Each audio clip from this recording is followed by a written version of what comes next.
Dan itu dipakai Pak Presiden, gue kayak gila ini benar dipakai. Maksud gue nih kayak graffiti itu dulu dipandangnya sebelah mata gitu. Dan sekarang lu lihat ada graffiti gue di jaketnya Pak Jokowi.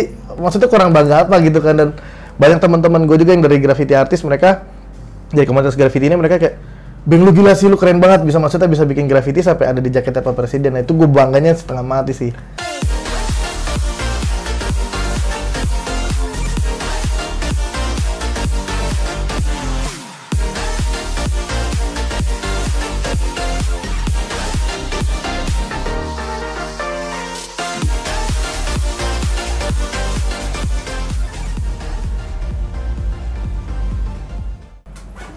Oke, hari ini saya sama Bro Abeng, salah satu owner dari Never to Love Fish. Halo Bro. Halo.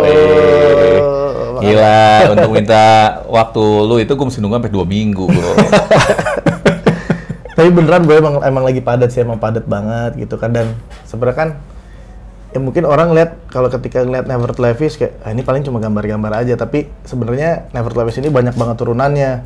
Kita punya aplikasi juga. Kita lagi bikin spray paint juga. Wah. Nah terus ya ada lagi beberapa yang lagi kita kerjain lah, banyak. Jadi emang padat gitu. Jadi bukan kadang wah ini orang so sibuk banget sih, emang padat banget gitu. Dan karena tim kita juga belum terlalu banyak, jadi semuanya kita harus bisa crossing, kerjain sana kerjain sini gitu sih. 46 itu belum terlalu banyak ya.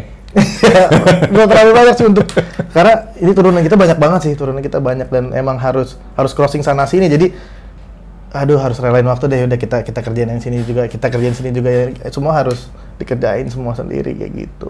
Sekarang lu 46 orang kan? 46 orang. Tadi kita ngobrol-ngobrol di awal. Yap. Kira-kira lu buat produk itu berapa banyak sih Bro? Sebulannya? Kalau lagi rame banget bisa 200-an item. 200-an iya. item. Tapi normally ya kalau reguler dasarnya biasanya umumnya kita ada 50 order lah kayak gitu. 50 order. Cuman kalau sekarang lebih rame lagi karena 17 Agustusan nih. Alhamdulillah lumayan cukup rame. Terus kita juga kemarin ada diskon lumayan gede-gedean untuk merchandise kita tuh di Tokopedia. Nah itu rame juga. Jadi emang kadang kita ketika ada momen apa kita manfaatkan bikin apa nih, momentum apa kayak gitu. Tapi emang kemarin kita untuk diskon ini aja sih, merchandise kayak gitu. Biasa lu jualan kemana sih, Bro? Jualan kemana-mana sih. Cuman rata-rata nggak kita yang ngejualan justru, kecuali merchandise-nya. Kalau kita ngomongin soal custom ini, orang yang datang gitu kayak NTL punya apa, bisa apa, bikin apa dong kayak gitu. Gitu. Kalau misalnya jualan doang sih kayak kita cuma jualan gambar aja dari apa yang customer mau.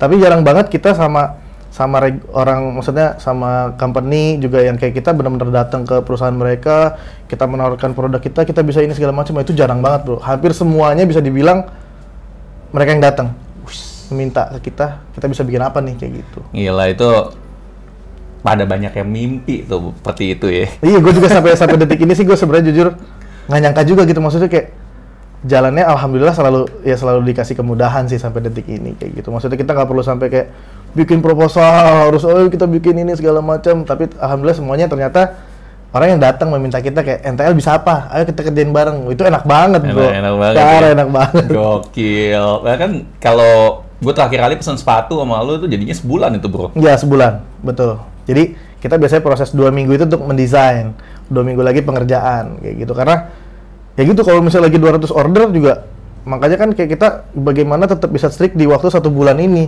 jangan sampai lebih juga gitu kan. Kalaupun kadang ada lebih 1-2 hari itu kita benar-benar ngubungin customer kita kayak mungkin ini ada apa. Dan biasanya sih kepotong sama weekend. Lari-lari 1-2 hari itu biasanya kepotong weekend, karena kan seniman kita juga dari hari Jumat malam tuh mereka udah pulang. Datang lagi tuh Senin siang kayak gitu. Beng, lu udah jual ke siapa aja? Kalau gue lihat masalahnya di lu punya Instagram kan banyak banget tuh orang terkenal tuh. Mungkin yang mesti gue tanya sama lu, siapa sih tokoh-tokoh yang udah lu pernah jual?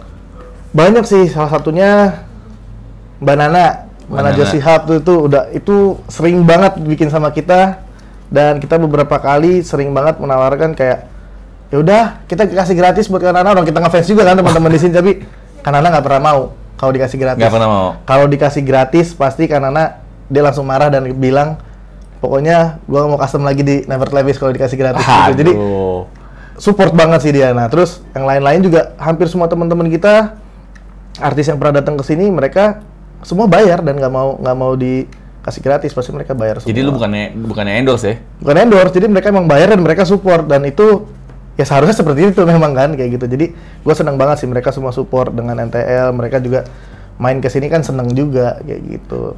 Jadi selain Jokowi, Kanana. Ya Pak Jokowi itu udah pasti banget, itu udah lebih dari 9 barang yang diorder sama beliau. 9 barang. Yang gue lihat cuma 1 tuh jaket. Ya, sebenarnya kan nih, jaket yang peta Indonesia. Asian Games. Asian Games itu kita ada beberapa desain Asian Games. Terus yang adalah beberapa ada acara komunitas gitu, kita bikin jaket juga terus dipakai. Terus yang cukup sebelum terakhir tuh kita bikinin jaket yang benar-benar Pak Jokowi bilang pokoknya kerjain sesuka hati kalian. Jadi kita dibebaskan. Nah, gue tuh totally benar-benar gambar graffiti, gue tulis nama gue di sini gede, harder. Dan itu dipakai Pak Presiden, gue kayak gila ini benar dipakai. Maksud gue nih kayak graffiti itu dulu dipandangnya sebelah mata gitu. Dan sekarang lu lihat ada graffiti gue di jaketnya Pak Jokowi.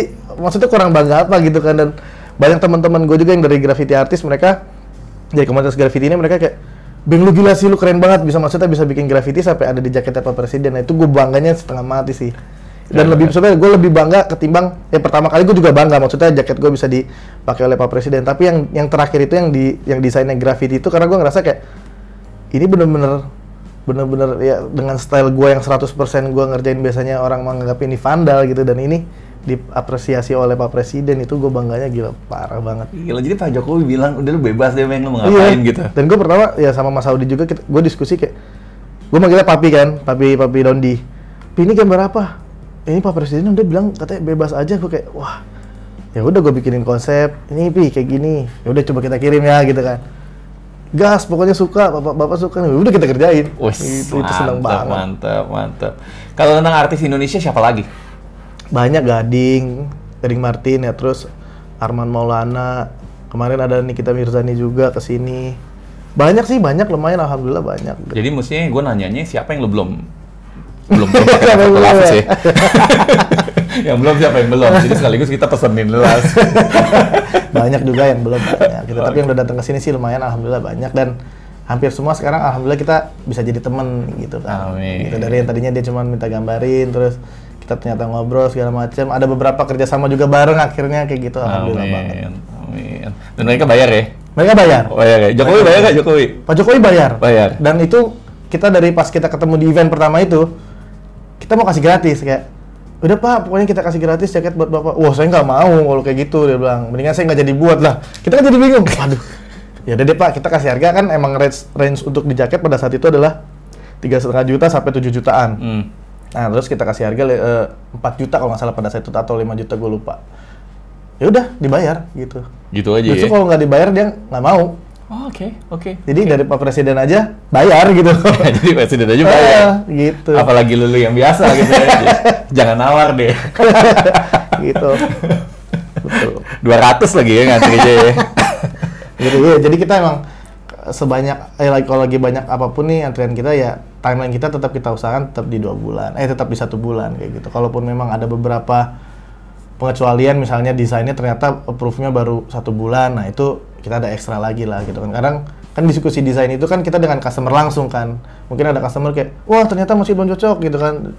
Udah makan waktu sebulan, akhirnya harus ekstra lagi 2 minggu kayak gitu biasanya. Jadi lo harga segitu itu lo cuma ngedesainnya doang kan, sama ngegambar kan? Bisa sama gambar, dan desainnya ini unlimited revisinya. Unlimited revisinya? Iya, jadi kayak misalnya, wah belum cocok, kita bikin lagi, belum cocok, bikin lagi, belum cocok, bikin lagi. Cuman maksudnya jangan sampai yang benar-benar tadi konsepnya A berubah menjadi B, C, D sampai Z. Nah itu kita juga kita ada obrolan lama, maksudnya jangan gini juga Mas, kita kan maksudnya waktu kan kepake banyak juga, tapi biasanya revisinya mungkin A dirubah ke B, dirubah ke C, terus habis itu cuma berubah warna, menambah ini segala macam. Nah itu gitu unlimited gitu. Tapi kalau berubah dari A sampai Z juga kita pasti akan ngomong, akan bilang kayak gitu kan. Nah tapi alhamdulillah sih nggak ada yang juga revisi sampai sebanyak itu, tapi pernah ada sekali yang revisi mungkin kurang lebih sampai 20 kali. Cuman waktu itu kayak ya udah ini kita hadapin aja gitu, dan alhamdulillah proyeknya jadi juga kayak gitu. Jadi kalau untuk bahan-bahan segala macam dari mana? Kalau untuk bahan gambar sih sebenarnya kita ada beberapa cat yang kita beli, terus juga ada beberapa yang disupport dari teman-teman kita juga. Sekarang kan banyak juga cat-cat yang brand lokal buat nih, kita support juga, kita pakai, kita bantu promosikan juga. Nah kalau untuk bahan-bahan seperti sepatunya, kayak sepatu kita pasti beli dari teman kita, dari Kick Avenue, di support juga kita dibeli. Terus kalau untuk bahan kita ganti bongkar-bongkar sepatu tuh, kita biasanya cari-cari tas pre-love, kayak misalnya LV nih, wah nih pre-love masih bagus kondisinya, kita beli, kita bongkar-bongkar, gunting jadiin sepatu. Terus kalau untuk bahan-bahan kulit-kulit seperti lainnya, banyak lah dari pengrajin kulit, kita biasanya cari juga. Resource-nya biasanya dari luar kota sih. Jadi kayak contoh tas LV digunting gitu, yang bayar Kita jadi nyetok, kita makanya tadi yang di ruangan yang di ujung itu kan itu ada kopro LV yang vintage itu tapi udah bolong-bolong lah kayak gitu-gitu. Jadi emang kita nyetok juga, kita beli beberapa tas pre-love yang kondisinya masih bagus, tapi harganya murah. Gitu kan biasanya ya lumayan lah, kalau beli baru nggak mungkin juga, bingung jualnya mau jual berapa. Bener. Gitu. Jadi gue pikir sih tadi itu cuma desain lo aja, jadi beneran dari LV lo gunting ya? Iya, jadi gunting. Gokil, mahal juga ya sebetulnya. Lumayan. Costnya juga lumayan, makanya harganya kita jual kan cukup tinggi. Kalau untuk Dicon Recon itu sekitar 18-20 juta. Nah karena cost materialnya emang udah mahal juga gitu. Itu sama sepatunya apa? Sama sepatu. Sama sepatu. Jadi kan sepatu sendiri kayak mungkin kayak misalnya Nike Air Force One atau Jordan aja udah hampir 3 juta sepatunya doang. Terus bahannya, cost material kita misalnya beli tasnya second 10 juta. Itu kan cuma bisa jadi berapa sepatu. Dan itu costnya udah tinggi. Jadi makanya harga jualnya bisa dibilang cukup mahal karena ini cost produksinya juga banyak dan cukup mahal. Dan untuk tim kita yang ngerjain juga kan nggak bisa dibayar murah karena dia ngerjainnya benar-benar bisa totally seperti yang factory kerjakan sebelumnya kayak gitu. Nah kalau tokoh terkenal pertama yang pakai jasa lu siapa ya? Tokoh terkenal yang pertama gitu. Pak Jokowi deh. Jokowi? Iya. Langsung Jokowi? Tokoh terkenal kayak Pak Jokowi langsung. Wow. Itu pada saat lagi momennya emang kita lagi ikutan event itu baru umur Never Lapis baru beberapa bulan, 5 bulan atau 4 bulan gitu. Jadi nah itu tokoh pertama yang cukup lumayan juga langsung bikin nama kita semakin melejit kan gitu. Jadi langsung fenomenal gitu langsung, ya? Tapi juga itu kesempatan yang sebenarnya kita sangat manfaatkan juga karena pada saat Pak Jokowi datang ke event itu, booth kita ternyata kelewat karena di area yang rame, maksudnya area yang padat dan akhirnya dialihkan nggak jadi lewat booth kita, kayak wah sedih gimana. Akhirnya Mas Saudi inisiatif untuk cegati pintu keluar. Sambil bawa kita kebetulan pernah gambar dompet, potretnya Pak Jokowi. Karena customer kita ada yang ngefans banget sama Pak Jokowi, ada gambar itu, kita print lah. Karena booth kita tuh emang foto yang di print ditempelin pakai jepitan gitu loh. Nah kita bawa, Mas Saudi bawa, cek di pintu keluar, kasih lihat Pak Jokowi, Pak ini kita pernah bikin ini loh. Loh kok ada muka saya kayak gitu-gitu kan. Iya Pak, kita ada bisnis ini, kita seniman kita ada banyak segala macam, kita punya usaha seperti ini. Kok tadi saya nggak ngeliat katanya. Akhirnya Pak Jokowi masuk lagi ke dalam, udah kita ke booth kalian, masuk ke dalam. Ya udah, di situ ngobrol kayak sampai gue diem bro, maksudnya kayak lu presiden di sebelah gue nih, gue ngomong apa nih. Ya Pak, siapa gitu doang kayak, iya Pak, jaket Pak, oh ya udah nanti kita bikin buat Bapak gratis Pak. Oh nggak mau, udah gitu yang tadi gue ceritain. Jadi akhirnya gambar di situ. Ya udah kita pokoknya yang penting cuma bisa dapat foto itu doang, terus kita gambarin, nanti kita kirim, kalau berkesempatan kita janjian untuk ngirim ke istana. Walaupun akhirnya ternyata waktunya susah dapatnya, waktu itu kan lagi momen-momen juga mau pemilu kalau nggak salah ya, jadi kayak nggak sempet ketemu. Ya udah kita udah seneng banget kayak, wah udah kita gambarin buat jaket Pak Presiden. Nah ternyata selang beberapa minggu kemudian dipakai dan menjadi viral. Itu kayak wah gila, ternyata efeknya lumayan bagus juga nih, banyak media yang kira mau ngeliput. Nah disitulah gue berpikir juga sama Mas Saudi, Beng pokoknya semua yang kita bisa kita keluarin, kita infoin semua ke media kalau kita bisa ini semuanya keluarin aja, ngomong aja gitu ya. Akhirnya gue ngomong bisa ini Pak, gue kasih unjuk semua apa yang kita bisa, seniman ada berapa segala macem. Nah disitulah akhirnya orang-orang semakin mengenal Never Lapis gitu. Jadi udah mulai deh tokoh-tokoh yang lain datang ya? Iya, tokoh yang lain akhirnya datang. Banyak juga yang ngomong kayak, wah presiden gua aja bikin, kenapa gua enggak? Gitu kan. Keren banget, iya. Keren banget. Nah, barang yang paling mahal yang lu pernah jual apa itu?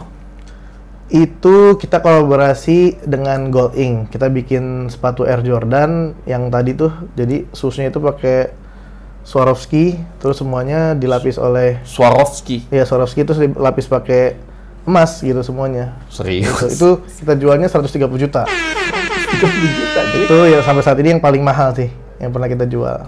Wah, gitu. Gokil, 130 juta. 130 juta. Nextnya apa nih yang bakal dibuat? Ada beberapa project sih, kita mungkin yang cukup besar ini kita mau gambar ada di mobil salah satu temen gue yang belum bisa gue sebut sekarang mobilnya apa, pokoknya nanti bakal ada kejutan, kita mau bikin di mobil. Terus ya ada cukup banyak proyek kolaborasi kita juga sih. Tapi sebenarnya kalau dari gue pribadi di luar dari NTL, gue lagi kepengen gambar yang gede banget sih di gedung gitu kan. Cuman ya, sampai saat ini gue belum dapat gedung yang bener-bener kayak wah nih gue cocok nih harus gue gambar gitu, belum sih. Tapi gue punya cita-cita untuk pengen bikin gambar yang gede. Karena kalau gue melihat beberapa ya kiblat gue lah di luar, di Eropa, di Amerika segala macam, seniman graffiti mereka udah mulai gambarnya tuh di gedung-gedung gitu. Tapi gue di sini belum dapat kesempatan. Nah di sini ada beberapa seniman juga Indonesia yang mereka udah berkesempatan untuk gambar di gedung-gedung besar. Nah gue kayak, aduh gue kapan nih. Jadi masih mencari bagaimana caranya gue bisa menggambar di gedung sebesar itu sih. Belum dapat kesempatannya. Oh yang keren ya kalau di gedung ya. Gue juga udah kepikiran nih kalau rumah gue mau grafitiin boleh juga. Ya boleh banget. Gue paling kalau ngeliat tembok yang polos, makanya lu lihat di sekeliling macam nggak ada yang tembok polos kan pasti. Di belakang pun nanti kalau misalnya kita udah beres, gue ajak keliling, di belakang semua udah gue gambar semua.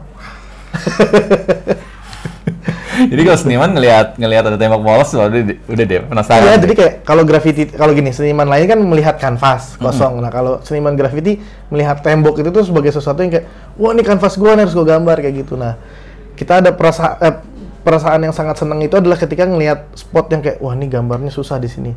Jadi orang lain belum tentu bisa gambar di sini. Kalau gue bisa gambar di situ, itu seru banget. Nah kadang ada beberapa adrenalin ketika lu gambar yang area situ banyak polisi lah, atau yang emang bener-bener susah nih. Nah itu ketika lu berhasil menggambar, wah lu tuh seneng banget sih. Gitu kayak dulu gue pertama kali naik ke atas billboard. Nah itu cukup kayak, wah gue suatu saat harus gambar sini. Gue coba untuk manjat, terus gue cuma nulis nama gue aja ngeliat dari bawah kayak, iya ini seneng banget gitu loh. Padahal kalau gue ngeliat sekarang kayak, gue sekarang nggak berani gitu untuk naik kayak gitu. Dulu kayak, gila gue berani banget tuh naik atas kayak gitu ya.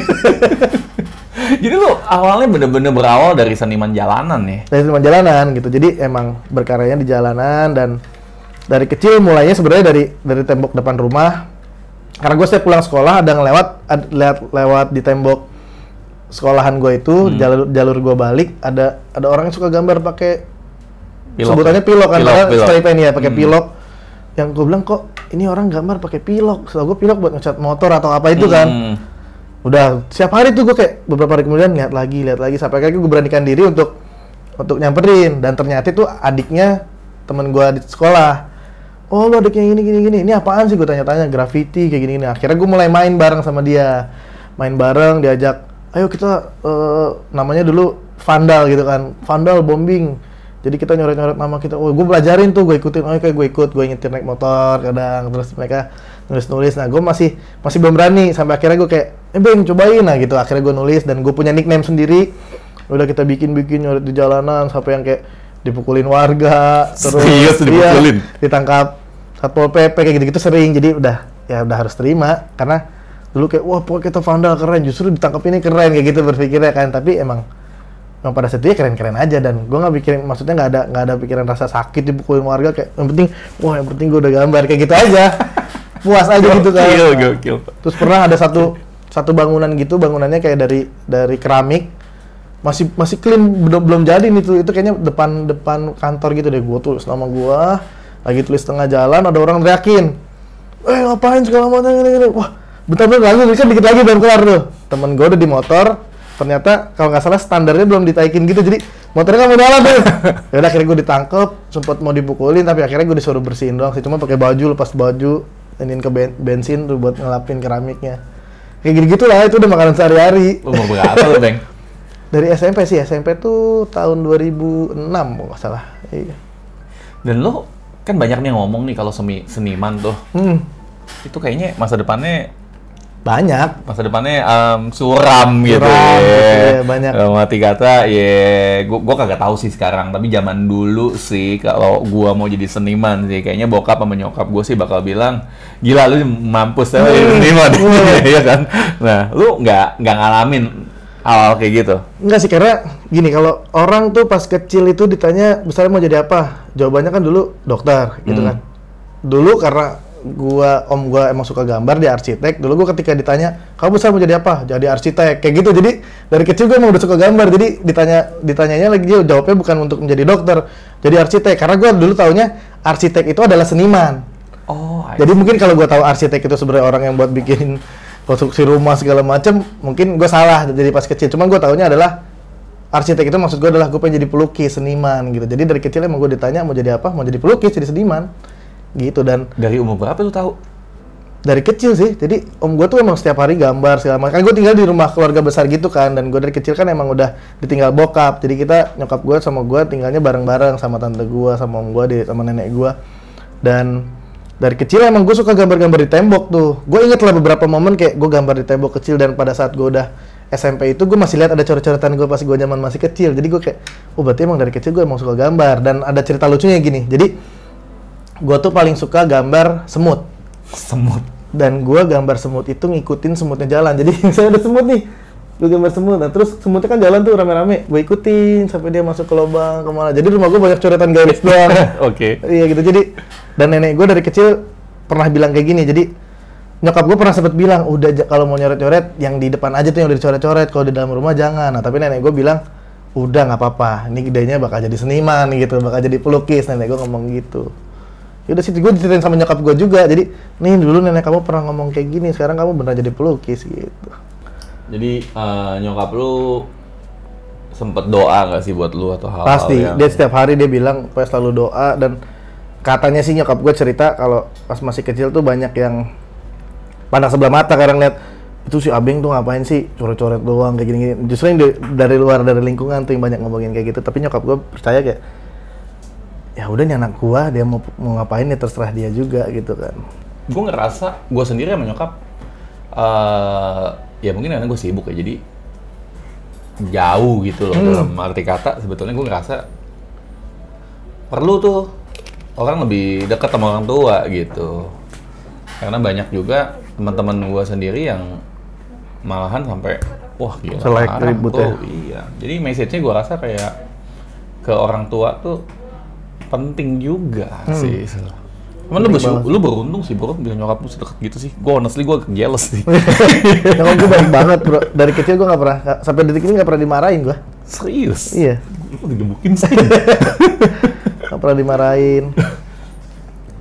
Tiap hari ditelepon gitu. Kadang gue dengar cerita temen gue, banyak orang kayak, wah gue pusing nih telepon nyokap gue lah. Justru harus lu seneng nyokap lu nelfonin tiap hari gitu kan. Nah, itu keren banget tuh. Iya. Keren banget. Kadang nyokap lu nelfon malah nggak diangkat, gue kadang kayak bilang, ih kok nggak diangkat nyokapnya telepon. Cewek lu aja diangkat gitu kan. Banyak kayak gitu. Sebetulnya menurut lu salah satu kunci sukses lu itu karena nyokap gak sih? Iyalah, karena nurut dari kecil gue juga nurut, dibilangin apa nurut banget sih gue, nurut banget sama orang tua. Dan pasti ya doa dari orang tua juga gitu. Lu tahu dari mana orang tua lu doa buat? Nyokap gue juga ngomong, pokoknya ya misalnya gue habis ngapain, iya mama juga setiap hari doa buat kamu. Nyokap gue tuh ngomong juga kayak gitu. Kalau lagi satu sesi ketika gue balik ngobrol segala macam, nyeritain gue pas dari masih kecil kayak gitu. Ya mama nih zaman kamu diginiin sama orang, mama pokoknya setiap hari doa sampai nangis kayak gitu. Nyokap gue cerita gitu lah. Ya gue percaya sampai detiknya pasti nyokap gue doain gue, nggak mungkin enggak gitu kan. Jadi dulu juga lu sempet dihina ya sama orang-orang. Sempet banyak. Dari nyokap gue, cerita nyokap gue masih kecil juga ada lah kayak gitu-gitu. Cuma emang nyokap gue sama gue sebenarnya orangnya ngambil pusing, ya udah. Kalau yang ngejalanin gue, ngapain gue pusing-pusingin amat gitu. Itu gimana tuh caranya lu bisa nggak ngambil pusing, Bu? Ya kalau kayak gitu-gitu, maksudnya gue mencoba untuk tidak peduli aja. Kayak ngapain orang lu nggak ngidupin gue juga gitu. Kan banyak orang yang ngedengerin apa kata orang kan? Banyak banget. Tapi gue mencoba enggak sih kayak gitu-gitu. Walaupun misalnya dibilang, oh ini harusnya lu pakai ini gitu, ya ngapain gitu kan? Ngapain dengerin omongan orang? Kan banyak banget orang yang rusak sebenarnya gara-gara omongan orang kan? Bener. Kayak gitu misalkan. Setuju banget sih. Ya suami istri, wah lu dikasih kado apa pernikahan lu gitu kan misalnya. Wah dikasih cincin ini. Wah kalau gua kemarin dikasih ini, suami lu payah kayak gitu-gitu kan, itu jadi akhirnya menjadi masalah kan. Yang orang tadinya udah bersyukur punya suami, dia cuma dikasih kado misalkan bunga, tapi dibilang wah kalau gua dikasih cincin, dia kan akhirnya jadi punya perasaan, gua harus nagih ke suami gua nih. Terus kalau nanti next gua nggak dikasih perhiasan, gua akan marah. Jadi kayak gitu kan sebenarnya gara-gara omongan orang yang tadinya sebelumnya mungkin orang udah bahagia, cuma gara-gara setitik omongan kayak gitu bisa jadi ngerusak. Itu banyak banget sih. Itu gue ngerasa salah satu pembunuh kebahagiaan keluarga. Karena kan setiap orang punya level kebahagiaan yang beda-beda gitu loh. Jangan kebahagiaan kita jangan disamain dengan orang lain. Ya, cuman yang gue salut sama lu sih, lu bisa gitu. Dalam arti kata ya. Banyak juga ngobrol sama orang, dengerin cerita orang tuh kadang apa ya, banyak yang suka ngeluh gitu. Kalau gue dibilangin sama nyokap gue juga dari kecil, jangan pernah ngeluh, jangan pernah bilang capek sama kerjaan, itu nggak boleh, istilahnya itu pamali gitu katanya. Jadi kalau kamu kerja, ya udah kamu harus senang gitu, jangan tiba-tiba ngeluh pulang capek habis gambar ya. Berarti kalau kamu ngeluh capek, ya kamu jangan gambar, berarti itu kamu nggak senang ngejalaninnya kayak gitu. Jadi maksudnya dari cuman kata-kata capek gitu, kayak gue ngomong, aduh capek banget habis gambar, nah itu gue udah kurangin banget dan sangat kalau bisa gue ilangin. Jadi kalau gue habis gambar, paling kayak oke, jadi maksud apa, sugesti aja gitu, kata-kata capek itu dihindari aja. Jadi kata-kata itu positif juga Iya, jadi ya banyak juga dari dengar dari orang-orang kayak omongan itu adalah doa kayak gitu-gitu. Bener, gue setuju banget tuh. Gue setuju banget. Bokap umur berapa, bro? Dari kecil sih gue, jadi bisa dibilang gue sebenarnya nggak kenal sama bokap gue. Jadi dari kecil udah ditinggal. Dan alhamdulillah sekarang nyokap gue udah nikah lagi, gue udah punya bokap, ngerasain punya bokap, dan bokap gue ini persis kayak nyokap gue, baik banget bro, nggak pernah marah-marah. Serius? Sumpah. Oh, bokap gue baik banget. Makanya gue kayak, gue bersyukur banget bisa punya keluarga yang benar-benar support dan baik banget gitu. Makanya gue, apa alasan gue untuk ngelawan orang tua gue? Orang tua gue baik banget sama gue gitu. Jadi lo sama bokap angkat tuh juga baik? Baik banget. Bokap gue atlet inian, dia sepak bola. Hampir setiap seminggu berapa kali dia pasti main bola. Kalau dia lagi main bola gue datang nonton. Gitu. Itu gue penasaran, rahasianya apa sih lu bisa deket gitu? Maksudnya lu bisa deket, maksudnya bokap, lu bisa dapat bokap yang baik, nyokap yang baik. Di mana ya kira-kira, apakah? Ya pasti gue doa, walaupun gue bisa dibilang sebenarnya ya gue tidak terlalu religius orangnya gitu kan, tapi gue percayakan adanya Tuhan juga, dan sebisa mungkin kalau memang gue bisa berbuat baik ya gue pasti berbuat baik. Dan yang pasti gue dari kecil tuh diajarin dari sama nenek gue juga, sama nyokap gue ya, jangan pernah melawan orang tua. Terus gue di sekolah diajarin juga jangan pernah melawan orang tua, ada hadisnya juga segala macam kayak gini. Jadi gue percaya banget sama hal itu sih gitu. Walaupun gue juga sempet ya terjebak juga mabuk-mabukan kayak gitu-gitu kan, tapi kalau urusan sama orang tua sih gue bener-bener nggak pernah apa ya, karena gue nggak pernah berantem dari kecil, nggak pernah dimarahin juga gitu. Jadi selalu nurut aja sih gue, nggak tahu kenapa. Jadi kalau lu nanya juga, oh lu bisa deket, ya emang gue dari kecil ya kayak gitu aja, selalu deket. Kalau emang gue lagi pasti ada waktu luang, gue ajak nyokap gue kemana segala macem buat ngobrol kayak gitu sih. Lu nggak religius bukan berarti lu nggak spiritual kan? Enggak gitu. Cuma maksudnya gue bukan ya, misalnya nggak benar-benar yang totally ibadah, nggak gue tinggalin sama sekali gitu. Masih ada beberapa yang kelewat, kadang kesibukan kerja. Walaupun kadang gue juga sempat berpikir kayak, gue kerja ini untuk apa sih sebenarnya gitu kan, sedangkan masa gue sibuk kerja sampai gue ninggalin ibadah gue juga kayak gitu kan. Cuman lu kayak sedekah nggak hal-hal seperti itu? Sedekah dari gue sendiri, terus nyokap gue juga selalu ngingetin. Kan gue dipanggil cuma nih Boa gitu, nama panggilan gue tuh Boa gitu. Jadi kayak, Boa jangan lupa kalau habis gajian ini segala macam. Karena gue dari kecil kan juga, gue anak yatim dari kecil waktu itu. Jadi setiap ada beberapa momen gue ada dapat santunan anak yatim gitu. Jadi gue selalu inget itu, dan nyokap gue selalu ngingetin, jangan lupa itu rezeki bukan punya kamu semua, harus di-share juga, harus dibagi-bagi sama orang lain gitu. Dan gue dapat pacar juga sekarang yang selalu ngingetin itu, kamu jangan lupa tuh habis gajian, jangan lupa sedekah. Ya sedekahnya nggak harus datang ke panti asuhan atau kemana, tapi kayak kita di jalan ketemu siapa, kita bisa belikan makanan lah atau apapun itu. Jadi intinya share dengan kebaikan aja gitu, nggak harus dengan materi juga kadang kan gitu. Jadi lu kalau dulu dapet sedekah dari anak yatim, berarti lu dulu hidup lu cukup susah ya? Lumayan susah juga. Walaupun sebenarnya apa ya, maksudnya dari kecil itu emang gue diajarin untuk kalau mau apa-apa harus beli sendiri, mau apa harus nabung gitu. Dulu gue jadi untuk belajar gambar aja kan untuk butuh ada beberapa toolsnya kan, harus beli ini beli itu segala macam. Gue harus relain gak jajan, walaupun jajan gue juga nggak banyak, jadi nabungnya agak cukup lama. Terus gue banyak berpikir juga, gimana cara gue bisa dapat uang lebih tanpa minta sama orang tua. Nah gue cari-cari apa aja tuh, entah jualan gelang dulu kayak gitu. Jadi gue emang udah punya jiwa jualan tuh, jiwa bisnis itu sebenarnya dari dulu. Cuma gue pelajarinnya kayak apa nih yang bisa gue manfaatkan, apa yang bisa gue jual gitu.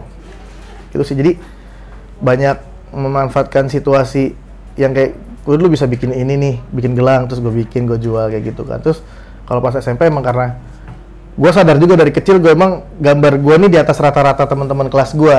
Setiap ada pelajaran IPS atau pelajaran harus bikin peta, gue bikin peta, pelajaran geografi bikin gitu kan segala macam. Terus pelajaran seni rupa, nilai gue selalu lebih bagus dari yang lain. Nah gue sadar kayaknya gue punya bakat nih, walaupun pada saat itu gue berpikir gambar gue udah bagus banget. Setelah gue lihat-lihat lagi sekarang kayak caur juga dulu, tapi pede banget gue gitu kan. Tapi ternyata ya pede itu akhirnya bisa menghasilkan seperti sekarang. Lu dulu di mana, di Jakarta dari dulu atau? Di Depok. Depok. Ya, rumah gue di Depok. Oke, gitu. oke. Ya kalau sekolahnya di Jakarta, sekolah di Jakarta. Jadi lu lahir di Depok, tinggal sekolah di Jakarta. Ya lahirnya di Jakarta, tinggalnya di Depok. Sebenarnya Depok itu kan perbatasan banget kan. Jadi gue pun cuma jalan ke rumah temen gue yang jaraknya 200 meter, gue udah ke Jakarta. Jadi tiap hari luar kota. Jadi bener-bener udah perbatasan, tinggal nyebrang doang ya? Iya, tinggal nyebrang doang. Iya. Ya menarik banget sih. Dan emang nyokap gue nggak pernah ngelarang. Jadi gue pernah bilang juga, ya pokoknya Boa mau jadi seniman, mau jadi pelukis. Ya udah kalau emang itu pilihan kamu, gitu. Pernah sempet gue akhirnya nyobain juga sih, kayak gue pernah sempet kerja 1 hari itu di percetakan gitu, karena gue kan sekolah di grafika waktu itu kan.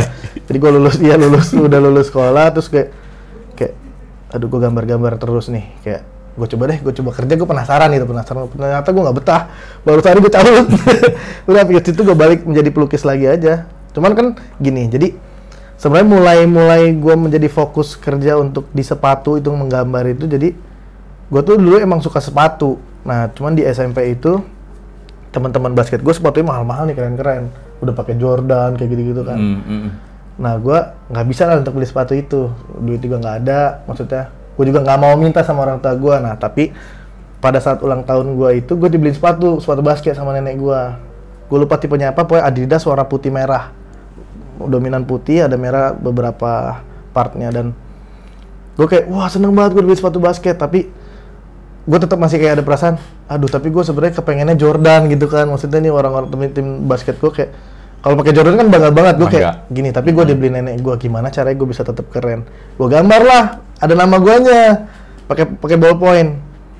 Wah gue seneng banget, terus gue pakai, PD gue meningkat lah, kayak wah ini karena teman-teman gue banyak kayak, ih keren banget sepatu ada tulisan nama lu nya kayak gitu-gitu. Nah akhirnya banyak juga teman-teman gue kayak, mau dong gue digambarin, mau dong, ya udah sini. Dan gue nggak pernah ngasih harga pada saat itu, kayak yaudah sini, karena gue seneng gambar, gue gambarin. Nah sampai sekian lama SMP, terus gue udah mulai gue kasih harga, lo kalau mau gambar sekian, masih kalau nggak salah zaman 20.000 kalau nggak salah pada saat itu, dan udah banyak menurut gue. Sampai akhirnya zaman gue kuliah itu banyak sepatu gue yang udah pada rusak. Terus gue berpikir daripada gue beli baru, kayaknya ini sepatu bisa gue cat, karena gue punya banyak cat kan di rumah, cat buat ngelukis segala macam. Terus coba gue cat, gue repaint tuh. Jadi catnya gue coba campur air, gue coba ngecat lagi. Sepatu gue kanvas. Bisa jadi bagus lagi gitu kan. Terus gue mulai pakai terus kayak, kok sepatu lu jadi bagus lagi, kata anak-anak gitu kan. Iya, gue cat sendiri nih. Nah banyak lah akhirnya orderan tuh dari teman-teman kayak, mau dong gue dicatin. Nah ternyata rame tuh minat orang untuk merepaint sepatu yang tadi, karena gue punya motonya waktu itu adalah daripada lu beli baru, gue lupa pokoknya intinya, daripada lu beli baru intinya lu benerin aja sepatu, intinya seperti itu. Jadi gue benerin segala macam, rame orderan, gue bikin lah akhirnya nama brandnya Sepatu 23. Gue ajak beberapa teman untuk membantu gue, karena waktu itu orderan banyak dan gue gak bisa sendirian. Nah gue ajak pertama kali itu namanya Ami, ada sekarang masih di sini juga kerja bareng sama gue. Dan ini lu ngapain nih? Lagi nganggur nih, bantuin gue yuk. Ngapain? Ngecat sepatu.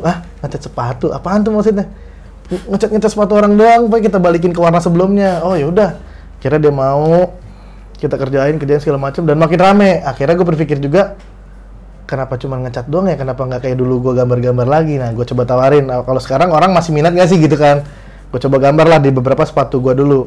Ternyata rame juga akhirnya. Wah, orang banyak mau di-customin segala macam. Nah, tapi dulu gue terkenal akan desain galaksi namanya. Jadi sepatunya kan udah dicat hitam. Terus gue bikin galaksi, ada bintang-bintang. Nah, itu desain pada saat itu tahun 2012 atau 2013 kalau nggak salah. Dan itu apa ya, gue akhirnya Sepatu 23 dikenal banyak orang karena desain galaksi guanya itu. Nah itu gue jualan di Facebook segala macam, rame. Akhirnya mulai di Instagram gue mulai postingin maka orderan makin banyak. Tapi gue cuma berpikir pokoknya bagaimana cara gambar yang bagus. Gue nggak pernah pikirin lead time gue, nggak pernah pikirin segala macamnya. Pokoknya kalau lo ngerjain sama gue, terserah gue mau kelar kapan. Ada sampai 100 sepatu yang paling lama itu 1 tahun lebih tuh nggak gue kerjain. 1 tahun. Karena gue nggak catet. Dan gue baru ingat pas teman gue nanya, sepatu gue gimana? Shit, di mana gue lupa. Gue cari-cari, sepatunya masih ada tapi udah menguning gitu kan. Gue kayak aduh, gimana ya kayak gitu-gitu. Jadi emang gue tuh masih nggak disiplin soal, ya gue nggak mencatat itu, dan gue tidak disiplin soal waktu. Jadi kayak gue seenak-enaknya sama orang kayak gitu kan. Jadi ya udah, itu akhirnya membuat gue bisa dibilang bangkrut juga karena kelalaian gue sendiri soal itu. Dan dulu gue juga bisa dibilang ngasih harga yang memang terlalu murah. Karena dulu tapi gue berpikirnya gue ngasih murah ini biar orderan makin banyak, biar laku. Nah tapi gue suatu momen itu ketemu sama salah satu temen gue, seorang graffiti artis juga dari Artcoholic, namanya Koma, namanya Kenly, jadi nama jalannya Koma. Dia pernah bilang sama gue kayak, Bang lu gambar-gambar kayak gini berapa? Sekian, gue bilang kan. Gila lu murah banget, dia bilang. Berapa itu murah tuh? Pada saat itu kalau nggak salah gue ngasih untuk gambar mural gede gitu cuma 2 juta. Nah itu kan murah banget pada saat itu menurut gue kayak 2 juta kayak cukup aja gitu kan. Tapi dia bilang, Bang gimana orang mau menghargai karya lu kalau lu sendiri aja nggak bisa ngehargain karya lu. Maksudnya gimana tuh? Gue dijelasin. Ya waktu lu yang kepake lu nggak hitung, ongkos lu kesini segala macam apa gini-gini itu intinya gitu dijelasin semua. Terus gue berpikir oh iya juga ya. Nah lu sekali-sekali harus berani menolak lah kata dia, jangan semua kerjaan lu terima. Terus gue berpikir aduh nanti kalau nggak dapat orderan seperti apa. Terus gue ngomong, terus kalau misalnya nanti gue nggak dapat kerjaan gimana? Dia bilang lah pokoknya, lu percaya Allah itu pasti selalu kasih jalan, selalu pasti rezeki lu tuh udah diatur, jadi intinya gitu. Jadi udah lu percaya aja gitu, karena gue di intinya udah pernah ngejalanin seperti itulah. Ya udah gue coba beberapa momen gue menolak kerjaan nih. Gue bukan maksudnya kayak aduh nanti gue malah jadi menolak kerjaan malah nggak dapat apa-apa, tapi gue coba deh. Udah mas, kalau segitu maaf belum bisa ya kan. Jadi wah masa ini mahal banget sih gini-gini. Ya mas tapi rate saya emang segitu. Nah gue beberapa kali tuh menolak kerjaan seperti itu. Tapi ternyata orang itu akhirnya balik lagi. Nah akhirnya kayak dia balik lagi mau dengan rate gue segini yang 2 kali lipat gitu kan. Jadi kayak wah alhamdulillah banget. Nah, akhirnya udah gue akhirnya mencoba tetap memperbagus karya gue segala macam, mempelajari teknik yang bagus dengan baik. Gue mulai berani sedikit menaikkan lagi rate gue, menaikkan lagi dan berani menolak untuk yang menurut gue itu masih kurang gitu dan kurang dengan apa yang udah gue kasih ke mereka juga. Dan alhamdulillah sampai detik ini dengan gue berani seperti itu dan mencoba seperti itu, ya semuanya tetap kembali lagi ke gue gitu. Dan amin. Tapi juga jangan kita ngasih harga mahal tapi kualitasnya asal-asal segala macam. Jadi emang gue gambarnya dengan tulus, dengan apa yang gue bisa gue keluarin semua ilmu gue di situ kayak gitu. Hal paling pahit yang lu pernah alamin apa sih pas lu lagi ngegambar gitu atau berkarya? Sebenarnya kalau sampai detik ini kalau gua gambar itu gua selalu seneng sih, selalu happy. Biasanya yang bikin nggak seneng itu kalau gua pernah lagi momen ada satu kerjaan di mana itu spotnya di atas gedung. Sebenarnya gua pernah gambar di gedung tapi itu emang kerjaan dan itu gua cukup karena gue takut banget ketinggian kan, tapi gue kayak aduh nih kerjaan udah gue ambil lagi terus gimana, gue takut itu tuh ada tuh ya apa gue tolak ya tapi siapa yang mau ngerjain gitu kan. Akhirnya gue mencoba melawan rasa takut gue, ternyata karena di atas sempat ada kecelakaan gue. Jadi gini, memang gue salah karena pada saat itu lagi malam mau lebaran kalau nggak salah, gue masih tetap gambar karena gue pikir udah biar besok lebaran libur kita kerjain nih malam ini. Nah ternyata pas gue ngejar malam itu gue naikin gondola tuh, pas gue naik gondola segala macam gue menghiraukan besok lebaran gitu kan. Gondolanya copot sebelah. Wow. Tapi tolongnya adalah karena pada saat gondola yang copot sebelah itu langsung nyangkut. Karena kalau itu lepas gini gue lagi nggak pakai harness, gue bisa jatuh ke bawah. Jadi pada saat nyangkut setengah, gue langsung pegangan kayak wah nyangkut, gue langsung pakai tuh harnessnya, langsung gue pakai lagi. Dan itu momen yang cukup menakutkan juga dan akhirnya menyadarkan gue kayak memang kalau pada saat lagi kayak gini orang-orang lagi pada ngaji, lu malah gambar gitu kan, malah kerja. Karena nyokap gue juga udah bilang kayak udah sih stop dulu kerjanya, wah tanggung nih mah kejar deadline gitu kan. Terus kayak nah baru pas saat lagi habis kecelakaan kayak gitu, wah takut, udah gue akhirnya berhenti dulu, lanjutin lagi setelah habis lebaran kayak gitu. Jadi ya itulah mungkin ditegur juga kan sama Tuhan sama Allah kayak ngaji lu bukan ibadah gitu deh. Cuma dengan caranya seperti itu. Gue bilang wah itu kalau sampai copot itu juga gue nggak tahu kayak gimana sih nasib. Tadi lu cerita setelah itu lu pas kuliah lu bikin barang untuk sepatu 123 ya. 123. Dari sana lu mulai ngebetul-betulin sepatu tuh. Iya, betulin sepatu sampai ada yang ngelem juga, kita ngelem sepatu. Jadi kayak tukang sol sepatu aja, ada yang ngesol sepatu segala macam kayak gitu, kita pelajarin banget. Gitu sampai akhirnya sepatu 3 ini berubah yang tadinya cuci sepatu, maksudnya benerin sepatu, sampai akhirnya menjadi custom doang. Karena gue pikir kayaknya kita nggak jago nih kalau ngelem sepatu. Karena beberapa momen ada komplain orang yang kayak sepatunya copot lagi kayak gitu. Akhirnya kayak udah kita fokus gambar aja deh. Nah akhirnya fokus gambar. Sebenarnya bangkrutnya itu bro bukan karena nggak ada orderan atau gimana, tapi justru orderannya banyak, yang ngerjainnya nggak ada. Jadi kayak karena tadinya semena-mena gue nggak pernah bilang untuk kedisiplin sama teman-teman artis yang di sana yang mengerjakan juga selain gue kan, jadi gue harus handle semua sendiri. Teman-teman kerjanya sesuka hati, ada yang nggak masuk, akhirnya cabut-cabut gitu aja. Nah orderan banyak, nggak ada yang ngerjain gitu. Jadi orderan banyak, tapi nggak ada yang ngerjain, sampai akhirnya harus ngerjain sendiri. Ada yang nggak kuat, akhirnya harus kita balikin, kan harus kita ganti semua kan. Nah, terus di toko gue juga ada beberapa barang yang hilang, duit hilang.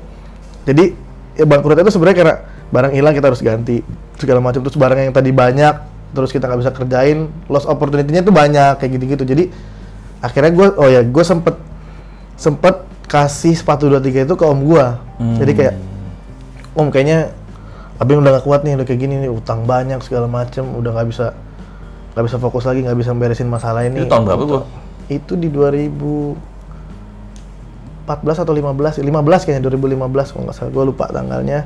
Belum lama dong ya, 5 tahun lalu ya? Iya, atau mungkin sekitar 2016, kayaknya belum lama kok, masih baru, sebelum gue di NTL banget. Oke. 2016 kalau nggak salah, 2016. Tapi dari 2015 itu memang gue udah sempet cerita, cuman belum gue take over belum di take over sama om gue, tapi kayaknya sepatu liga udah makin gini nomor dan banyak ada yang ngerjain. Nah, terus di tahun 2016 sih kalau nggak salah persisnya, gue kasih lah ke om gue, om tolong deh om, maksudnya bantu diurusin. Nah, gue masih sempat ngurusin, tapi gue fokusnya untuk gambar-gambar di restoran, murah-murah aja, jadi nyari kerjanya gitu, terus ngedesain baju lah, desain apa, karena gue udah nggak sanggup tuh di sepatu 23. Oh ya, tapi sebelumnya itu gue sempat cari bantuan sana sini lah sebelum sama om gue tuh. Ada salah satu yang sekarang menjadi teman baik gua, yang dulunya awalnya adalah itu klien gua pernah ngerjain di tempatnya dia gitu, di tempat martial art, gambarin ya ada salah satu toko, ada 2 toko gitu, gua gambar lagi gini kan segala macem. Dia puas dengan gambar gua, terus di satu momen dia menghubungi gua, dapat nomor dari teman gua yang waktu itu ngasih kerjaan gua gambar itu. Bro gimana lu, sehat segala macem. Gua bilang siapa nih ya, oh ini segala macam, oh Pariko, namanya Pariko, keren banget ya ini, lu sibuk apa sekarang? Wah kayak gini-gini segala macam. Gue ceritain lu, karena dia nanya, iya nih bisnisan bangkrut nih segala macam, utang banyak banget segala macam. Ditanya lah sama dia, emang lagi butuh berapa? Sekian. Waktu itu nggak banyak sih sebenarnya, gue pinjam sama dia 20 juta. Gue bilang iya udah utang 20 juta, yaudah gue pinjemin gitu kan. Oh tapi gue nggak tahu nih kalau segitu gantinya bisa kapan segala macam. Udah pegang aja dulu. Jadi maksud gue kayak ini orang baru ngubungin gue, tiba-tiba langsung ngasih gue duit gitu kan. Ya gue terima aja, terus ya gue buat bayar utang segala macam. Baru abis itu di take over sama om gue, karena gue udah mulai mengurangi utangnya tadi 20 juta itu. Jadi akhirnya gue udah bisa ngebayar 20 juta itu, kayak om tolong deh om dihandle sama om gue. Dan Pariko ini akhirnya gue jadi rajin berkomunikasi segala macam. Terus kayak kalau ada kerjaan boleh dong, gue bilang gitu. Nah terus ada tempatnya dia lagi, dia kan pindah tempat akhirnya, yang tempat yang sama, bisnis yang sama, martial arts, namanya Impact di Pantai Indah Kapuk. Oh Impact. Kenal nggak? Gue emang kebetulan suka Muay Iya, Thai juga. Gue tahu gue. Impact itu kan punya Pariko lah salah satunya. Oke. Gue gambar di Impact, dia bilang gue pindah lagi deh bang, gambarin deh. Oh iya, gue kayaknya udah pernah lihat gambar lu bro. Sudah di atas ada Muhammad Ali. Iya. Bener. Di bawah ada sarung tinju. Iya. Yang sarung tinju tuh yang jelas tuh. Itu gambar gua tuh. Wah sih. Nah itu jadi kayak, bang gambarin dan, bang berapa? Udah nggak usah. Jadi gue kayak, gue balas utang, maksudnya gue balas budi, karena gue utang budi banget sama dia, karena ya udah pokoknya gambar di atas segala macam juga gue nggak pernah bilang berapa, karena tapi pada saat itu gue udah punya rate yang cukup tinggi. Kalau bisa dibilang gambar gue itu bisa nutupin utang gue pada saat itu. Tapi pokoknya gue sama Pariko gue udah janji sampai kapanpun, karena dia udah ngebantu gue saat itu, pokoknya sampai kapanpun gue akan bantu dia, akan support dia. Mau dia minta bikin gambar apa pasti gue gambarin, karena dia orang yang ngebantu gue dengan tanpa pamrih juga pada saat itu kan gitu. Jadi lu dulu bisnis lu utang 20 juta, kalau sekarang lu jual satu sepatu bisa 100 juta lebih. Bisa. Gitu dulu 20 juta lumayan berasa sih pada saat itu. Lagi susah banget sih, jadi benar-benar nggak ada duit sama sekali. Dan lu aja mikir 20 juta gimana bayarnya? Makanya. Sampai gitu susah ya? Sampai gitu susah, sempat susah, nggak dapet kerjaan gambar juga, nggak tahu gue. Tapi emang pada saat itu mungkin hal negatif yang gue lakukan adalah gue suka mabok-mabokan. Mungkin itu adalah teguran juga dari Tuhan ketika lu terlalu lupa dengan hal-hal yang religi, lu lupa dengan Tuhan, lu lupa dengan sekeliling lu, sama mungkin orang tua lu pada saat itu. Karena gue ya happy mabuk-mabukan, lupa segalanya tuh. Jadi ya mungkin itu salah satu faktornya juga sih gitu kan. Walaupun sebenarnya nggak ngabisin banyak uang juga pada saat mabuknya, tapi lebih banyak waktu yang terbuang sih, waktu yang terbuang yang harusnya gue bisa mengerjakan ini, ngerjakan itu, sampai akhirnya itu bro totally mungkin berapa bulan yang lama lah. Gue bener-bener gue bingung tuh, biasanya kerjaan ada aja kan, ini bener-bener nggak ada sama sekali, kayak kok bisa sampai nggak ada sama sekali gini pemasukan kayak gitu. Berapa lama tuh mabuk-mabukan sampai nggak dapat kerjaan? Lama sih, mungkin sebenarnya hampir setahun mabuk-mabukannya, tapi setelah jalan hampir setahun itu ya selama beberapa bulan, mungkin 3-4 bulan tuh nggak dapat kerjaan sama sekali. Gue kayak wah gila, sampai nol, sampai gue ada minjem juga sama orang, ternyata habis lagi segala macam. Nah, selain Pak Riko tadi ada juga teman gue namanya Dennis Yuherman. Dennis Yuherman ini juga orang yang paling sering gue pinjemin duit buat nutup lubang gali lubang lah gitu, gali lubang tutup lubang. Jadi makanya sekarang juga dia sering cerita kayak wah Beng, kalau inget zaman dulu ya segala macam, gila lu sekarang bisa kayak gini, seneng banget kata dia gitu kan. Makanya gue juga, dia kalau minta apa pasti gue bantuin, dia ada di mana insya Allah pasti gue bisa samperin kayak gitu. Jadi emang banyak juga sih dari teman-teman yang, Dennis pun tadinya klien gue. Oh gitu. Dan dia bantuin gue, maksudnya makanya gue ketika ini teman-teman orang dari mana segala macam mau bantu, ya kenapa gue masih berbuat seperti itu kan, asal-asalan dengan gue sendiri, gue nggak sayang sama diri gue sendiri. Akhirnya ya udah gue mencoba untuk mengurangi kayak ya, maksudnya sampai detik ini gue masih suka minum, tapi 90% lebih sedikit gitu. Paling kayak sekarang gue pun paling sebulan ngebir 2 kali, itu juga kalau lagi kebetulan ada meeting di mana, wah ada jual bir, ngebir kayak gitu. Tapi udah nggak pernah sampai minum mabuk-mabukan tuh, sampai muntah-muntah, tiduran di jalan kayak gitu, udah nggak pernah. Dulu sampai tidur jalan loh. Sampai tidur jalan, nggak bisa bangun, terus kayak besokannya kayak wah kepala sakit, itu sering. Dan ternyata itu membawa hal positif juga sekarang, kayak mengurangi itu. Walaupun ya mabukan gue juga bukan mabuk yang mahal-mahal gini enggak, tapi secara finansial jadi save money juga nih, duit yang bisa dulu tadinya dipakai buat mabuk-mabukan bisa dipakai buat apa segala macam kayak gitu sih. Itu lumayan. Jadi lumayan nih kalau udah tobat gitu, intinya jalan mulai kebuka ya.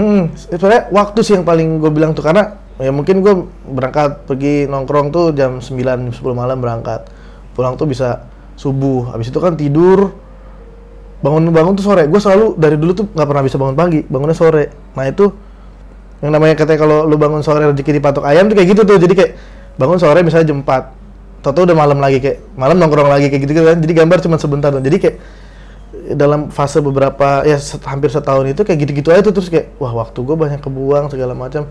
Pada saat gue mencoba untuk berhenti nongkrong yang negatif lah, bro, nongkrong yang nggak jelas, bangun pagi kayak kok waktu jadi panjang ya, gue bisa ngerjain yang tadinya barang cuman mungkin 1 atau 2 sehari bisa ngerjain beberapa barang kayak gitu, bisa melakukan hal ini itu segala macam. Dan itu jadi sangat baik sih, dampaknya jadi sangat baik, bisa ketemu teman-teman. Dan nongkrongnya itu bukan nongkrong yang lagi di bar segala macam, jadi nongkrongnya main ke tempat teman yang punya usaha apa, kita ngobrol, wah itu lebih positif akhirnya kayak gitu.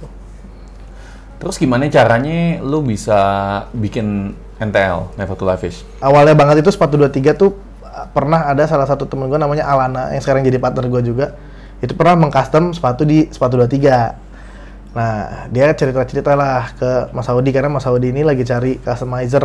Waktu itu mau gambarin dompetnya sebenarnya, karena kan tren untuk menggambar dompet LV, Gucci gitu sebenarnya di Amerika udah ada. Tapi itu customizernya nggak banyak dan harganya lumayan mahal.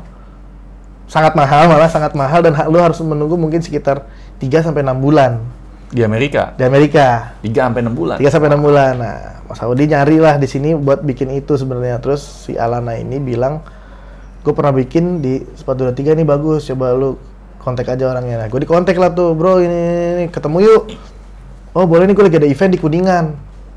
Terus gue lihat profile picture-nya Mas Audi ini kayak di kapal pesiar gitu. Gue bilang nih orang ngeri banget foto di kapal pesiar gitu kan. Gue bilang nih orangnya kayak gimana ya, aduh gue takut banget ketemu orang itu kan, gue takut jadi nanti ngobrol apa ya nanti gitu kan. Akhirnya ketemu, emang beda banget sih pembawaannya, kayak bener-bener orangnya tinggi, dia Arab kan tinggi banget, terus ya cara ngomongnya beda. Gue bilang kayak wah ini orang keren banget nih gue bilang, terus barang-barangnya branded semua, gue bilang nih mau ngapain gitu kan. Udah terus ngobrol dia bilang cerita, ya gue mau custom ini nih dompet gue. Oh gitu ya, belum pernah sih gue bilang kalau gambar di dompet, apalagi dompet kayak gini kalau rusak gimana. Ya lu boleh dicoba nggak? Ada deh, lu biasanya harga berapa? Waktu itu gue gambar tuh masih kayak sekitar 500.000 gitu kan. Ya udah, murah banget ya kata dia. Oh, gue dalam hati, kayaknya emang segitu sih normal. Ya udah gambar. Dia puas akhirnya kayak, wah gila nih bro, gambar banget. Ini sih bisa dijual banget bro, kita bisa jualan banget. Gimana kalau kita bikin bisnisan kayak gini bro? Terus gue berpikir kayak, gue udah ada usaha sih, gue bilang. Tapi kan ini beda. Maksudnya kan ini kan kita gambarnya dompet, sepatu, nggak dompet, tas segala macem. Oh yaudah sih kalau emang mau, yaudah nggak apa-apa. Tapi gue bisnis gue tetap gue jalanin gini ya. Sambil dipegang om gue. Tapi kan maksudnya gue tetap masih suka bantu-bantu juga kadang kan. Nah, terus akhirnya orang bingung kayak Abeng kok ada di sepatu 23 dan dia ada di Never Levi's gitu kan, jadi ada dua. Walaupun sebenarnya di sepatu 23 udah di-handle sama om gua total kan gitu. Jadi akhirnya gua coba bilang sama om gua kayak, "Om, Abeng totally cabut ya maksudnya dari sepatu 23. Tapi mungkin ini sepatu 23 ini kayaknya namanya harus diganti juga nih karena nggak mungkin orang nanti jadi bingung Abeng ada dua gitu kan." Ya udah. Gue coba untuk bilang ke teman-teman juga, gue udah nggak sepatu 3 udah di-manage sama Om Agung. Nah, Om, Abeng mau fokus di NTL. Ya udah, orderan banyak tuh dikirim ke rumah banyak. Nah, gue kebanyakan orderan ini. Nah, gue selipin ke artisan sepatu 23 yang teman-teman artisan gue juga dulu kan. Lu mau ngertiin gue nggak, bantuin gitu, gue kasih. Nah, sepatu 23-nya jadi berantakan, juga sebenarnya. Jadi sepatu 23 itu pas di manage om gue sebenarnya udah mulai membaik.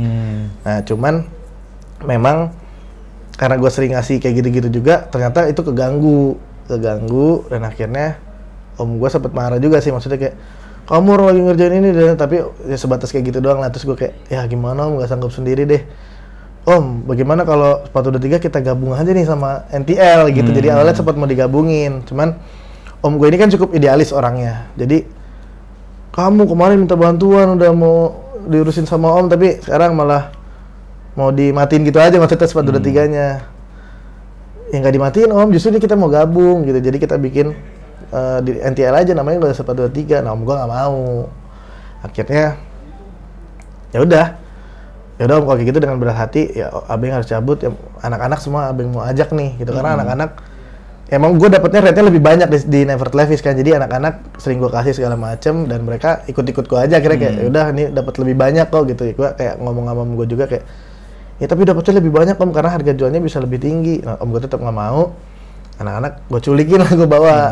Gue dibikinin workshop pada saat itu awal. Kita sewa rumah di komplek ini juga tapi di belakang. Rumahnya ya rumah sederhana tapi pada saat itu kita masuk kayak wah ini rumah gede banget buat kita berempat. Waktu itu gue berempat pertama kali masuk. Iya. Wah gede banget, seru, wah kamar gue di sini ya, di sini nih gitu kan. Udah. Itu 2017 ya? 2017. Dan itu ya udah kita jalan beberapa minggu kemudian, kalau nggak 3 minggu, orderan makin banyak. Gue mau masukin lagi beberapa temen yang bisa desain ya, karena biar mockup. Waktu itu kan gue yang mockup juga, kadang Mas Audi juga. Kayaknya kita harus cari desainer lagi nih untuk bantuin mockup. Tapi orang memang bisa ya? Ya kita aja bisa gitu kan, Papi aja bisa. Ya juga sih, lu cari deh yang mau teman-teman kuliah lu aja kata dia. Ya udah gue ajakin temen gue. Mau lah, ya udah ngerjain segala macam rame. Painting kurang artis, gue tambah lagi, akhirnya sampai menjadi seperti sekarang gitu, yang artis udah 16 dan total lainnya back office. Pokoknya total kita udah 46 orang sekarang gitu. Nih, kalau bicara tentang artis kan terkenal banget tuh, seniman itu susah banget tuh buat diatur tuh. Betul. Itu gimana ngaturnya, Bang? Karena kalau gue dari sana sih mau bisnis bilang, aduh gila, kalau udah artis mah gue udah tepok jidat aja deh. Iya, sebenarnya sampai detik ini emang masih belum bisa 100% gue mengontrol mereka, karena ya gue juga seniman, nggak bisa yang benar-benar kita lu harus gini-gini, nggak bisa. Nah jadi sebenarnya adalah ngebebasin mereka. Ya udah terserah lu, pokoknya lu bisa milih gambar mana yang lu mau kerjain, lu bebas pilih. Tapi kadang kalau gue yang milihin buat lu nggak boleh nolak juga, karena kan gue ngasih kebebasan lu buat milih juga gitu. Jadi ya udah fair-fairan kayak gitu. Terus gue sediain juga ya beberapa, waktu itu sebenarnya di tengah ini ada meja biliar buat main, ini games room sebenarnya. Tapi karena kita juga makin rame, akhirnya gue juga izin sama anak-anak, boleh nggak meja biliarnya gue tarik dulu. Jadi gue jadiin ruang kerja. Nanti kan kita bangun di workshop baru, semuanya gue sediain yang rapi buat kalian. Jadi maksudnya kita juga kasih mereka apa ya, selingan seperti mereka nge-game segala macam dan kita bebasin. Jadi dengan kayak gitu sih, jadi mereka tuh lebih nggak ngerasa kayak kerja, jadi kayak main aja. Terus dulu sih lebih chaos. Dulu tuh di workshop lama kita boleh ngerokok di dalam, jadi emang bener-bener bebas banget. Lu boleh ngerokok di dalam, lu sesuka hati, lu mau masuk jam berapa, mau kerja jam berapa, sampai jam berapa itu bebas. Nah, tapi ternyata ada dampak negatifnya juga. Ngerokok kenapa kita akhirnya nggak boleh adalah itu nempel di barang customer, bau kan. Bener. Dan nggak semua orang fine aja dengan itu. Ada orang yang kayak benar-benar nggak suka rokok dan nggak mau, akhirnya marah-marah. Itu ada juga, walaupun abis itu kita treatment lagi, kita cuci, kita hilangin baunya, tapi kita mau menghindari itu. Akhirnya udah nggak boleh di dalam ruangan ini, ruangan kerja nggak boleh merokok, dan anak-anak semua paham. Terus juga jam kerja tadinya kan nggak beraturan segala macem. Malam-malam ini kita mau berhentiin kerja karena apa? Listrik tuh jadi double, bayarnya terlalu mahal, kosnya jadi kegedean. Nah, anak-anak akhirnya paham, udah kita bikin jam kerjanya untuk di siang aja nih, siang sampai malam. Terus juga tadinya bangun tidurnya masih ada yang sampai jam 4, jam 5. Nah, gue juga sering cerita, rezeki lu dipatok ayam nanti kayak gitu, yang pernah pengalaman gue kan. Jadi udah pokoknya kita harus bangun jam 12. Nah, caranya agak sedikit kejam. Untuk bikin mereka bisa bangun pagi itu, gue awalnya harus mendenda mereka dulu. Itu selama 3 bulan gue mengumpulkan lumayan 1 juta rupiah, karena setiap ada yang denda per hari 50.000. Nah, gue sampai akhirnya dapat 1 juta rupiah itu. Gue bilang sama anak-anak, ini duit tuh sampai 1 juta loh baru segini bulan. Banyak juga ya bang, makanya jangan telat terus. Satu orang? Ya, enggak, itu total sih, total. Gitu. Dari pertama tuh banyak, dari sampai berapa ratus ribu, sampai bulan ketiga tuh udah mulai kayak yang telat tuh cuman bayar ada 3 orang kayak gitu dong. Awalnya sih banyak. Tapi untuk bangun jam 12 siang ya? Jam 12 siang. Dan alhamdulillah sekarang juga akhirnya semua udah menjadi disiplin soal waktu, soal kayak gitu. Tapi emang prosesnya panjang juga, nggak bisa tiba-tiba lu nggak bisa. Jadi emang agak panjang, agak pelan-pelan kita kendorin, tarik, kencengin sedikit, kendorin, tarik, kencengin sedikit, kayak gitu-gitu sih. Kalau bicara tentang Never to Lavish, kedepannya gimana nih Never to Lavish? Oh iya, kita lagi bangun workshop di komplek ini juga. Kita lagi bikin lumayan besar, insya Allah, yang nanti di situ kita juga pengen nambah lagi beberapa orang yang bisa mendukung pekerjaan Never to Lavish ini menjadi semakin besar. Intinya sebenarnya cita-cita kita dari awal Never to Lavish ini, kita pengen mengumpulkan seniman dari manapun untuk berkarya bareng di sini. Kita kan punya pengalaman juga bekerja sama dengan banyak corporate. Ayo kita bantu jualin karya kalian segala macam. Kita cari uang bareng juga buat kalian, tapi kalian bisa tetap berkarya dengan dapat penghasilan lebih juga. Yang mungkin tadinya pekerjaan kalian yang cuma gitu-gitu aja, walaupun setiap pekerjaan harus disyukuri juga, tapi ayo kita di sini kita bantu kalian untuk bisa dapat pekerjaan dan penghasilan lebih. Nah gitu. Jadi intinya kita pengen ngumpulin seniman dari mana-mana, dan salah satu juga untuk bisa melebarkan sayap lagi, kita bikin aplikasi untuk custom, di mana aset-aset desainnya itu kita sediakan di situ. Jadi teman-teman nanti tinggal buka aplikasinya, pilih mau sepatu apa, size apa, desainnya di situ, pattern udah ada, teman-teman milih mau part mana yang di custom segala macam, dan semua aset ada. Nah gitu. Nantinya ke depannya tiap ilustrator, desainer dari manapun bisa submit desain di situ, dan setiap ada yang pakai desain kalian akan dapat penghasilan dari situ, dapat komisi dari situ. Jadi gue makanya bikin yang tadinya kalau datang kan kita butuh tempat yang besar banget gitu kan kalau semakin banyak. Nah tapi dengan adanya aplikasi ini kan bisa melebarkan sayap lagi, tapi tanpa harus gue bikin tempat workshop di sini, tapi lo bisa tetap ngerjain di rumah berkarya. Nanti lo mungkin desainer dari Surabaya, terus ada yang beli customer dari Jepang atau gitu kan segala macam. Jadi lu bisa dari mana-mana tuh, jadi semua dari mana-mana masuk jadi satu orderan yang kita bisa nikmati bareng-bareng bersama. Kayak gitu. Kenapa sih lu tergerak bantu seniman, Bro? Ya karena dulu gua ngerasa sebagai seniman untuk cari pekerjaan, maksudnya cari orderan itu susah banget gitu kan. Nah, ketika sekarang Never to Lavish bisa diapresiasi banyak orang mau gambar sama kita, gue kepengen teman-teman semua di sekeliling gue ini sebagai seniman bisa ngerasain juga gitu. Karena dulu pun gue ngerasain di mana ketika gue mau belajar, gue nanya sama siapa ini segala macam, gue nanya DM di mana, ngechat di mana, terus nggak dibalas tuh kayak, wih gila, gue mau belajar aja, maksudnya susah banget untuk nanya aja gitu kan. Sampai akhirnya ada beberapa yang balas segala macam, terus makanya sekarang setiap ada yang DM gue apa segala macam pasti gue balas satu-satu tuh bro. Jadi ya ratusan DM segala macam, kalau bisa gue balas pasti gue balesin. Jadi kayak, bang ini mau nanya ini pakai chat apa, gue jawab, karena satu-satu pasti gue jawabin. Karena gue dulu ngerasain gimana gue DM nanya sama orang nggak dijawab tuh sedih banget bro gitu. Jadi ketika ada orang pengen belajar atau sekedar cuma nanya aja, gue pasti jawabin. Tapi emang kadang kalau misalnya lagi gue biasa kayak kemarin abis posting Ventela kan, kita kolaborasi sama Ventela itu banyak banget kan, gue sampai bikin story di mana kayak sorry nggak bisa balasin, jadi gue harus tetap bisa ngebalesin, cuman nggak bisa satu-satu, tapi gue share di Instagram Stories kalau gue minta maaf nggak bisa balesin satu-satu karena gue nggak kepengen orang-orang yang tadinya mungkin dia nanya apa kan terus gue nggak bisa jawab jadi takut marah atau apa, jadi gue tetap sampaikan permintaan maaf gue sama mereka kayak gitu. Apa sih bro kalau ada pesan lu buat para pebisnis di luar sana yang sekarang sedang dalam keadaan menantang gitu? Oke, pastinya sih di NTL sendiri sebenarnya COVID ini bisa dibilang cukup sangat berpengaruh juga. Akhirnya kita harus berpikir keras bagaimana bisa ini tetap jalan. Akhirnya kita meng-convert ini menjadi ya beberapa campaign digital juga gitu kan. Nah, terus kalau mungkin untuk para pembisnis ya pastinya kalian percaya juga, konsisten aja dengan di NTL ini. Orang-orang kan mungkin di perusahaan lain beberapa pas COVID ini gajinya dikurangin atau bonusnya nggak jadi turun. Di NTL justru bonusnya kita tambahin. Serius? Iya sumpah, bonusnya kita tambahin. Keren. Terus karena kita kan semua tinggal di sini, jadi kita kan aman, secure kan, maksudnya nggak ada yang kemana-mana segala macam. Jadi pas COVID itu kita 4 bulan nggak ada yang keluar. Semua anak-anak di sini kompak semua. Dan pada saat kemarin udah mulai senggang segala macam, kita nggak pernah keluar 4 bulan. Akhirnya kita coba, kita jalan-jalan. Lagi COVID kita jalan-jalan rame-rame. Oh iya, gue lihat lu jalan-jalan. Ya kita ke Garut, jadi kayak udah 4 bulan lu pasti sumpek kan. Yang penting ya kita tetap protokol kesehatan, tapi jangan ada interaksi sama siapapun. Pokoknya udah kita liburan sendiri di, kebetulan Mas Saudi punya villa pribadi. Jadi kita di villa pribadi, ya udah secure, aman segala macam. Jadi bayangin aja orang lagi COVID, nggak ada budget buat jalan-jalan karyawan ini, kita malah kita berangkatin semua teman-teman. Jadi ya udah, karena teman-teman sini semua usaha pada saat lagi COVID, teman-teman nurut juga di sini, tetap nggak mau pulang, maksudnya nggak kemana-mana, tetap nurut di sini. Ya kita kasih balik lagi ke mereka. Ini uang yang kita dapat, ayo kita jalan-jalan, have fun bareng kayak gitu sih.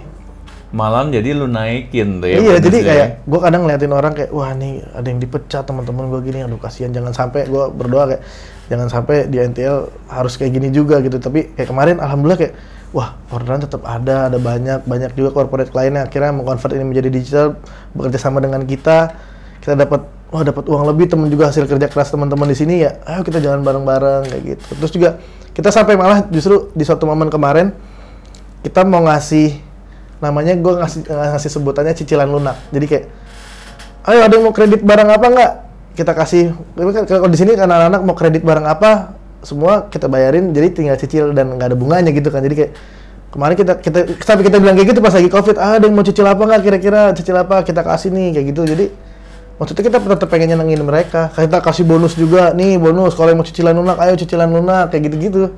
Jadi biar mereka seneng, karena kan mereka bosan pasti di sini bro, gitu. Pengaruh sang pencipta ada nggak sih?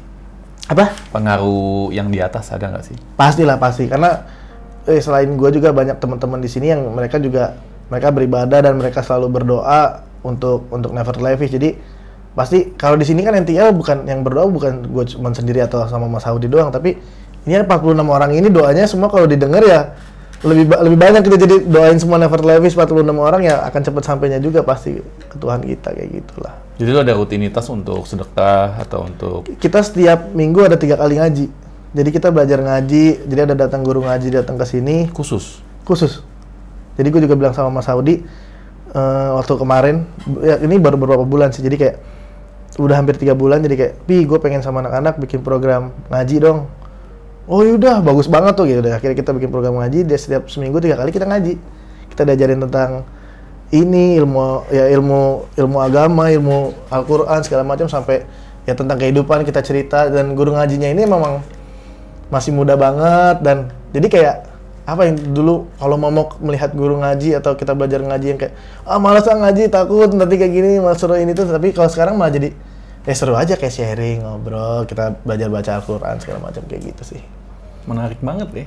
Iya, jadi program-program kayak gitu juga sih banyak juga di NTL. Dulu juga gue sering bikin kayak anak-anak ini kayak, bang, gue kadang nggak bisa bahasa Inggris, ketemu kalau lagi event ada klien bule nggak bisa ngomong, belajar bahasa Inggris bang. Dulu kadang, yaudah kita ada beberapa teman yang jago lah kayak, ayo setiap hari Kamis, khusus hari Kamis, pokoknya kita harus ngomong bahasa Inggris. Kalau yang nggak bisa didenda kayak gitu-gitu. Jadi bikin kayak gitu aja jadi seru di NTL tuh, makanya jadi kayak nggak tempat kerja, setiap hari tuh kayak main ini. Terus gue juga setiap bulan ada selalu ngasih bonus ke artis-artis yang terbaik lah, istilah kayak peringkat 3 teratas yang ngerjain PO-nya paling banyak dan penghasilannya paling banyak. Karena gini, seniman di sini nggak gua gaji bulanan, tapi apa yang lu kerjain, apa yang lu dapet. Jadi kalau lu nggak kerja apa-apa ya lu nol. Kalau lu kerja banyak, PO lu banyak, lu bisa dapat sebulan 15 juta, 20 juta gitu. Jadi lu yang menentukan gaji lu sendiri kalau di NTL. Nah, kadang gue bikin program itu 3 teratas gue kasih bonus. Jadi mereka berkompetisi sehat. Jadi ayo main tinggi-tinggian peringkat dapat bonus kayak gitu. Jadi mereka selalu seneng. Ini mereka mau nurut ya sama lu ya 4 bulan dikurung ya? Seniman lo gue bicara.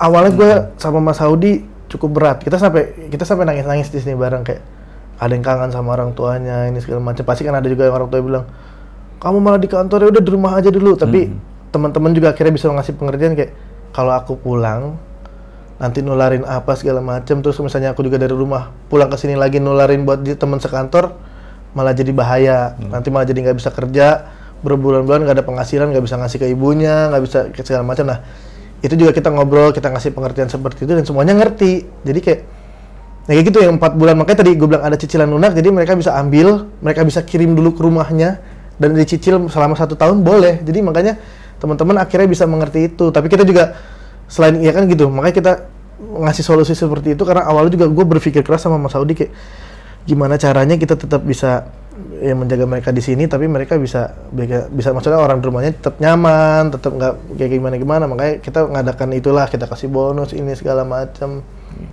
gitu. Karena ya banyak juga yang kita pikirin, maksudnya hati-hati juga, takutnya kalau nanti dia pulang ke rumah dia nularin kayak gitu-gitu kan, kita takut juga kayak gitu. Keren banget bro.